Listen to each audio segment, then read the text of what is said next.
Welcome to Declassify Malaysia. In Chapter 28, we will expose that the Federal Ministry of Tourism, Arts and Culture, or MOTAC, is in fact unconstitutional.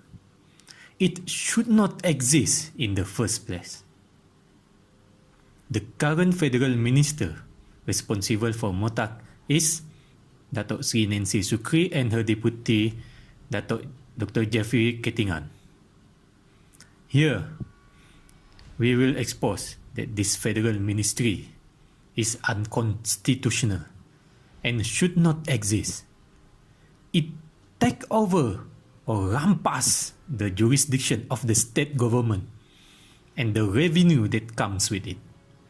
It take over, it rampas the revenue of state government.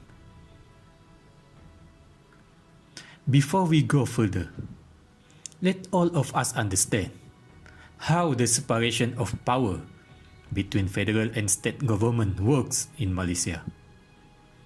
We all must know that the legislative power was separated between federal and state government. Some power is reserved under the federal government. Other power is reserved under the state government, while some power is shared between the government. In the Federation of Malaysia, this is called Enumerated Power Doctrine. The Enumerated Power Doctrine was being practiced to divide the legislative power between the federal government and state government based on the federal constitution. The exact provision is as specified in Article 74 of Federal Constitution with a heading, Subject Matter of Federal and State Law.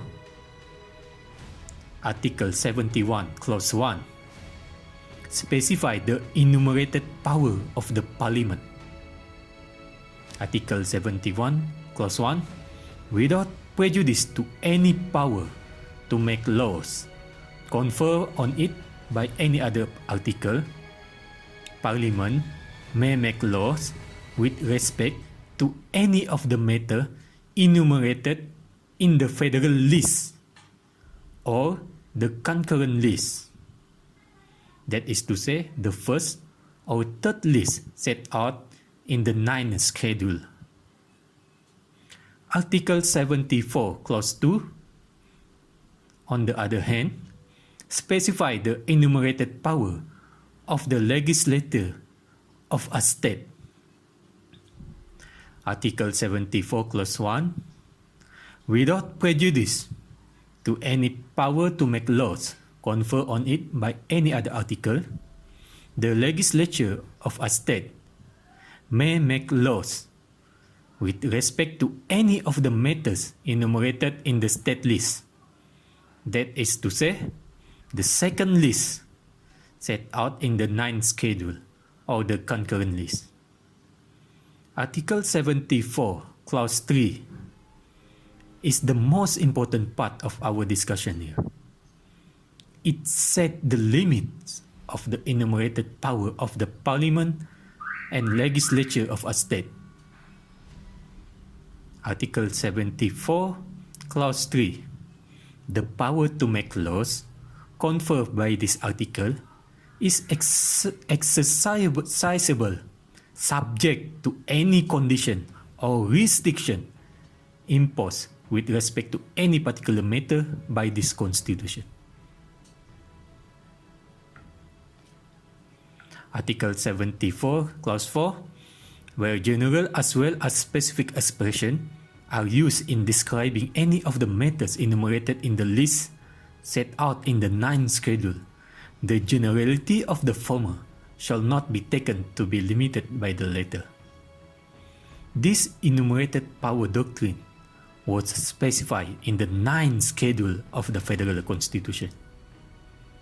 Here, the legislative power was divided between federal list, state list, and concurrent list, meaning federal government will only have power and jurisdiction over subject matter within federal list, while state government will only have power and jurisdiction over subject matter within state list. Meanwhile, subject matter within the concurrent list will be within the power and jurisdiction of the both federal and state government. Based on declassified document CO 1030/1016, number 23, dated 19 April 1962, Sir William Good, the governor of Sabah, not Borneo at that time, sent a letter to W.I.J. Wallace on the preparation of the Cobalt Report. In the letter, Sir William Good, the governor of North Borneo at the time, proposed a plan on which a form of Malaysia can be acceptable to North Borneo. One of the arrangements was that the British must come with a quick agreement with the Malayans on the division of power between the state and federal government, where some important power such as external relation, defense, internal security, judiciary and others are transferred within a few months to the new federal government of Malaysia. And North Borneo gets the safeguards it needs and retains a large measure of self-government. The purpose of the division of power and the beginning for various safeguards was for the purpose of retaining a large measure of self-government for Sabah and Sarawak. A lot of condition was written in Annex A of IGC report, where legislative power was conditionally delegated to the state government. This was done to ensure that the state government capable of handling the state responsibility over the transitional years during the early formation of the new Federation of Malaysia. This is to improve their competency in handling various jurisdiction and responsibility. Annex A of IGC report was constructed together with the conditional legislative rights to produce a state government which would have a reasonable confidence over time to undertake increasing responsibility. That is why, under federal, state, and concurrent list of Annex A in IGC report, a license and delegation of responsibility was shared between the federal and state government. The aim is to open the opportunity for the state government to learn and have wider experience in managing the state affair through the guidance and help from the federal government. If such understanding for the division of power and conditional rights was followed, it would accelerate the process of internal self-government in the state so that we are capable of handling state affairs with the emergence of state minister with minimum and good competency. This is the position that Sabah and Sarawak want to achieve through the agreed terms in Annex A of IGC report and the 9th schedule of the Federal Constitution. This is the purpose of the 9th schedule for Sabah and Sarawak. Through this arrangement, the British would achieve their objective of handing over the full responsibility of state affairs continually to the local people through the agreed terms as specified in Annex A and the 9th schedule of the Federal Constitution. Another purpose of the division of state and federal powers would give the cooperation of the Malayan government. Given the cooperation of the Malayan government was to remove most of the objection raised in Borneo to the formation of Malaysia. Besides, with large measure of self-government, as stipulated in the conditional rights in Annex A of IGC report, the serving British officer can be retained longer in the state in various departments. Therefore, the British, through serving British officer, can retain the ability to have and in effect control the state government until such time as the local people is capable of discharging its responsibility and holding its appropriate place in Malaysia in relation to the government thereof. The subject of legislative rights over tourism was never discussed in the Intergovernmental Committee (IGC) and nowhere to be found in the IGC report. Malaysia Agreement 1963, Constitution, enhanced such discussion in the Parliament and state legislation prior to the formation of Malaysia. It is nowhere to be found. Nonetheless, the federal government added item 25A, namely tourism, into the federal list, list 1, in the 9th schedule by Act A 885, section 45, in force from 24 June 1994. However, this added new provision was inconsistent with Article 77 of the Federal Constitution, on which the legislature of a state shall have power to make laws with respect to any matter not enumerated in any of the lists set out in the 9th schedule, not being a matter in respect of which Parliament has power to make laws. Prior to 1994, before 1994, tourism was not enumerated in any of the lists in the 9th schedule. Tourism also not being a matter in respect of which Parliament has power to make laws, as it was not specified in any provision in the Federal Constitution. Therefore, tourism should fall under the legislative power of the state to make laws by virtue of Article 77 of the Federal Constitution. The limitation of Article 74 on enumeration of power between federal and state government is also limited by the condition and restriction given in Article 74 Clause 3. In relation with Sabah and Sarawak, adding tourism into the federal list is also breach Article 74(3) to the Federal Constitution, where the power to make laws in relation to subject matter of federal and state law is only exercisable subject to any condition or restriction imposed with respect to any particular matter by the Constitution. The limitation here is given in Article 169C, which must be read concurrently and read together with Article 74(3). In Article 169C, the federal government must honor the condition set out in the international agreement made before Malaysia Day.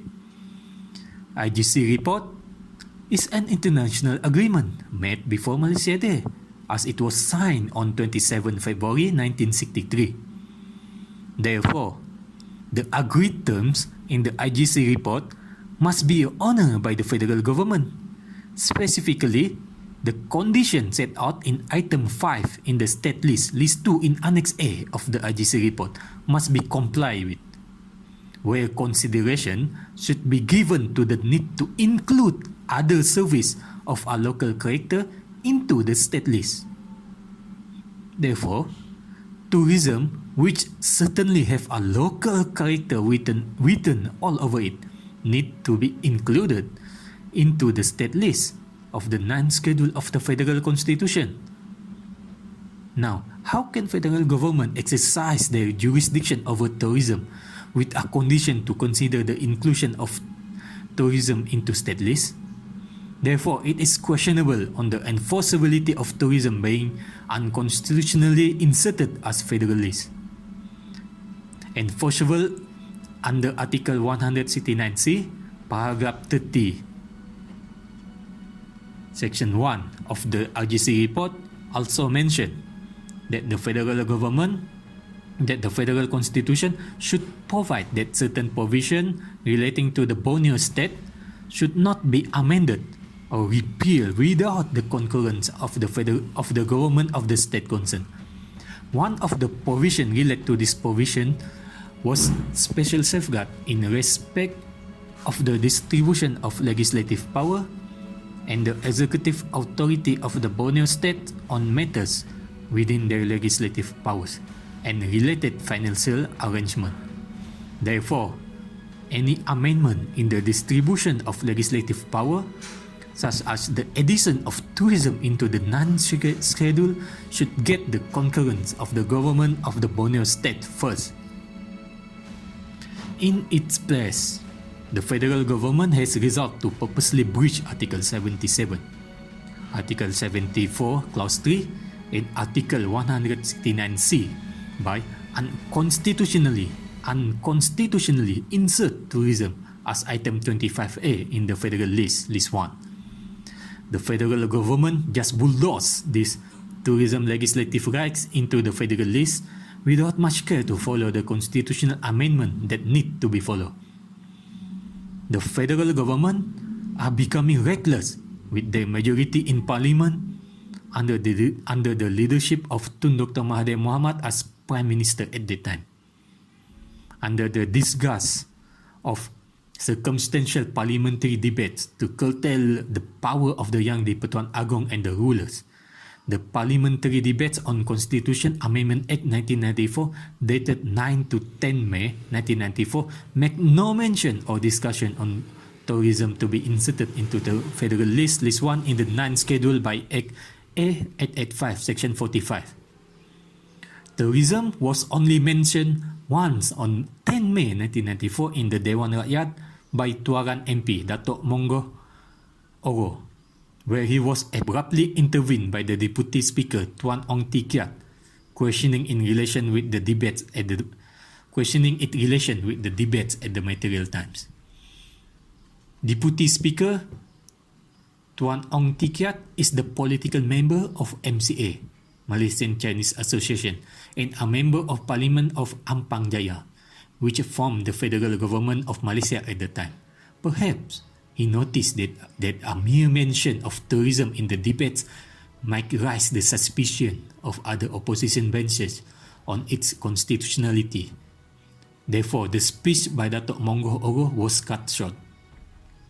Here, instead of taking their time for various constitutional amendments for constitutional nullification scheme to take place, the federal government used the constitutional sledgehammer approach. This constitutional sledgehammer approach was implemented through Article 71, Clause 3, where Parliament may pass a law to secure state compliance with the federal constitution if there arise a contentious issue pertaining to the legislative rights over tourism. This is why the federal government purposely breached Article 77 on tourism, because through Article 71, Clause 3, the federal government would still be able to pass a law to secure state compliance on it, although this time a political compromise might be needed to ensure compliance between federal law and state law. That is why, although Sarawak Cabinet already have a tourism portfolio since 1985, suddenly formally enumerated the constitutional rights over tourism by enacting Sarawak Tourism Board Incorporation Ordinance 1994. Maybe the Sarawak government at that time realized the attempts of the federal government to take over legislative rights over tourism by adding it into federal list to Constitutional Amendment Act 1994. Therefore, the Sarawak government make a preemptive constitutional strike by enacting Sarawak Tourism Board Incorporation Ordinance 1994 to lay claim over the legislative rights on tourism, which come with it a large revenue. Nonetheless, through the constitutional sledgehammer approach of Article 71, Clause 3, the federal government was empowered to make laws to secure the state of Sarawak compliance with Item 25A in the 9th Schedule of the Federal Constitution.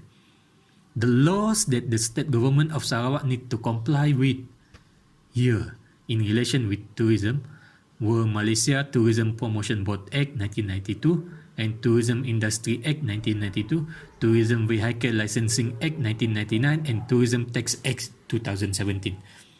This is how unconstitutional tourism federal minister come to exist, through unconstitutional means. Easy to say, kementerian haram lah. Thank you for watching.